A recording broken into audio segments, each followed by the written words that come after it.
The death roar of the seething sigh still echoing in your ears, you find yourself once more alone in a wagon. But this time, there's a craving, an ambition for victory against the most dangerous foe you've ever faced. So, with determination, you signed the contract, the confession for the obsession that plagues your soul, and you make your way to the crossroads to find the companions you'll need to face down the focused fault. It's time to begin. Hey, what's going on, everyone? It's Loki Orin, and we are back at it in Darkest Dungeon 2, taking out a new formation. We just finished a run of the lottery, where Kiryu Hanzo and co. Led us to victory, but now we're going to let Kiryu sit on the bench and bring out a different formation, a mixture of old familiar faces and some recent performers. This is Reverse Sear. So in the back rank, we have Bonnie, the runaway. She is steady, but has a sprained ankle, which is kind of a weird combination.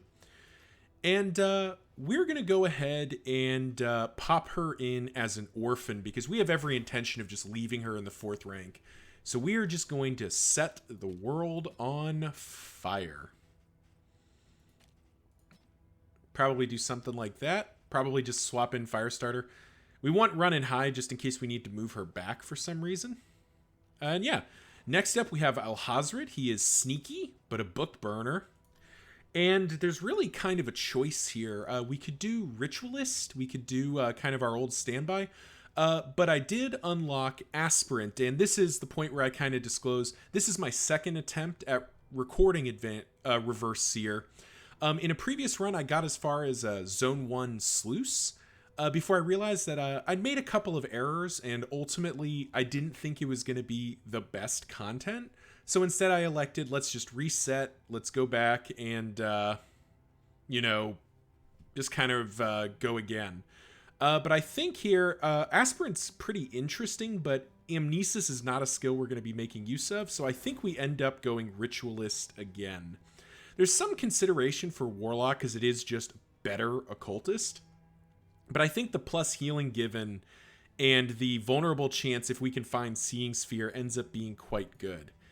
And we'll go ahead and get his skills set up. The main event just being swapping in Burning Stars, and we'll call that good. And now this is where the big damage comes in. Our Man-at-Arms is evasive, but has a head injury, which is not our favorite thing. But granted, Man-at-Arms is really slow, so it's not as bad. But we did unlock Vanguard, which is pretty much just better Man-at-Arms. The positives are amazing. The negatives are kind of who cares? And I did see his ambition is use Rampart 3 times in a single combat for two candles. I think we can make that happen. Maybe with the Hellion dancing. And yeah, finally, the Hellion, Boudica, is an amateur armorsmith, but is hydrophobic. And we'll go ahead and pop her in as a Ravager. Both because the bleed is a natural synergy with the runaway, but also because we're going to use the Man-at-Arms as our tank. So we'll go ahead and swap out the skills that aren't going to do anything, put in the skills that are. And this is the Reverse Sear. And before I forget, we did have some name requests. First of all, Kiryu Hanzo has requested the Man-at-Arms join us as Sebastian. So hello, Sebastian. And Itori, maybe? Itori? I'm not sure. Comment section below if how best to pronounce your name. But you requested the Hellion be named Kazuya. So we will go ahead and pop those in, and let's get this show on the road. Who doesn't have all their skills? It's not you. Oh, Man-at-Arms gets another skill. Boom. Carry on.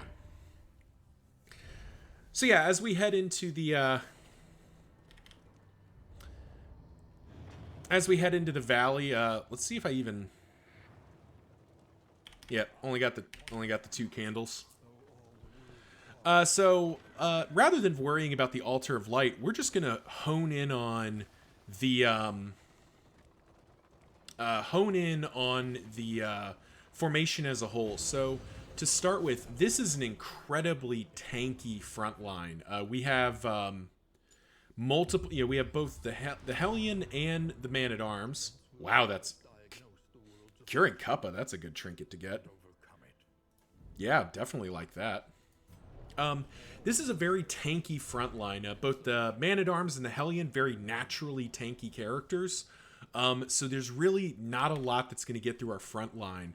But thinking about the big three stats, healing, stress healing, and damage, this formation really shines. First of all, from a healing standpoint, every character can heal. Kazuya, the Hellion, can heal herself with multiple skills.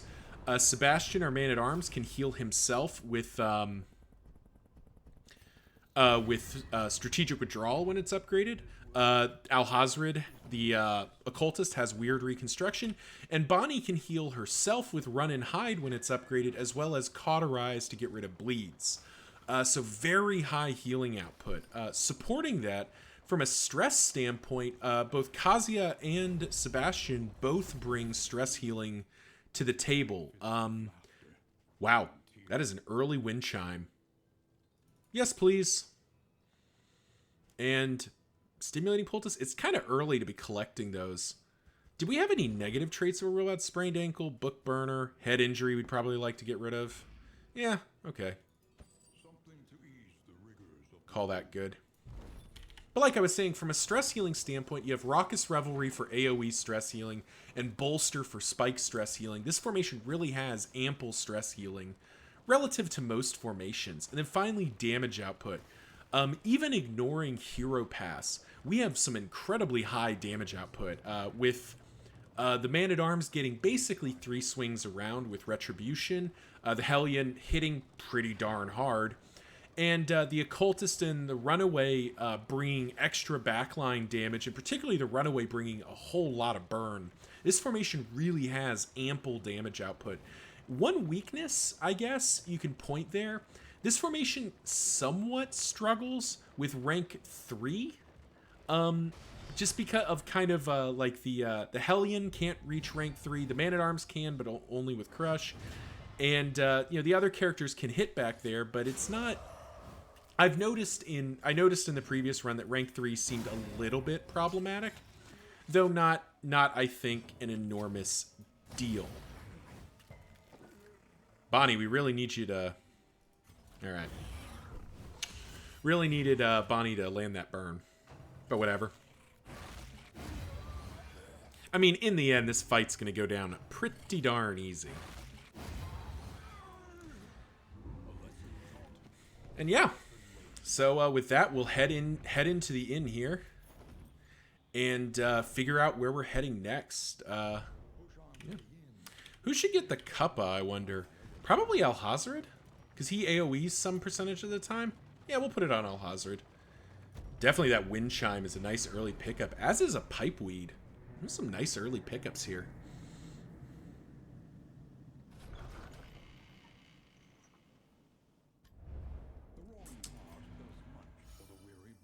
All right, where are we heading?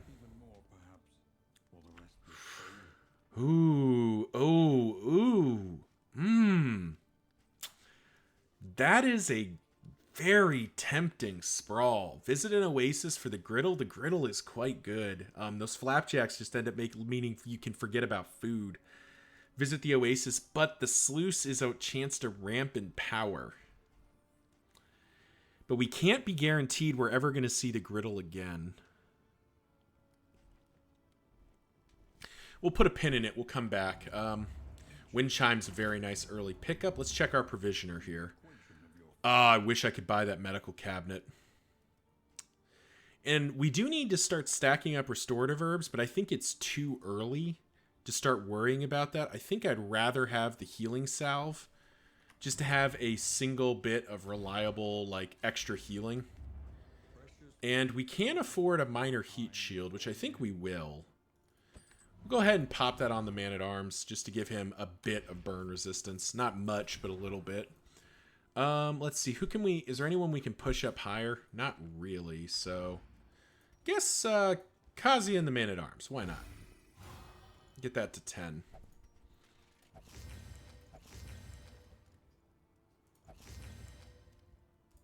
And maybe try to get rid of head injury? Nice. Got rid of head injury. So now just mastery points. And this is where I think it kind of becomes a question of, do we go Sluice? Well, we just spent our food, so we're kind of compelled to go to the Sprawl. Firefly is not going to do a lot. Well, let's think about this for... Bonnie is going to do almost nothing against the librarian. So it'd be the other three kind of carrying the load here. Going to the Sprawl, I think we'll just kind of smack it, but I don't know that that's the right call.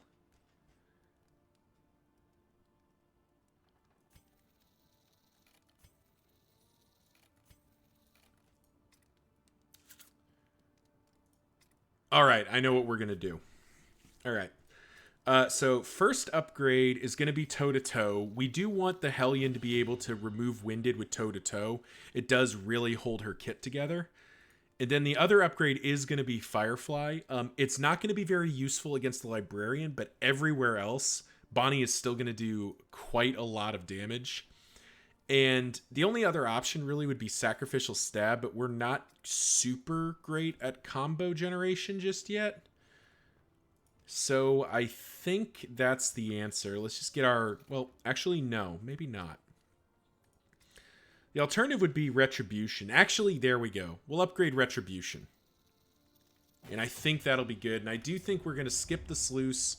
Probably not going to see it again, which is fine. But Griddle plus Oasis plus Blood Moon. This feels like a pretty good opportunity. So yeah, I think we head to the Sprawl. Alrighty. Well, let's go ahead and hit our rest and go ahead and get into it.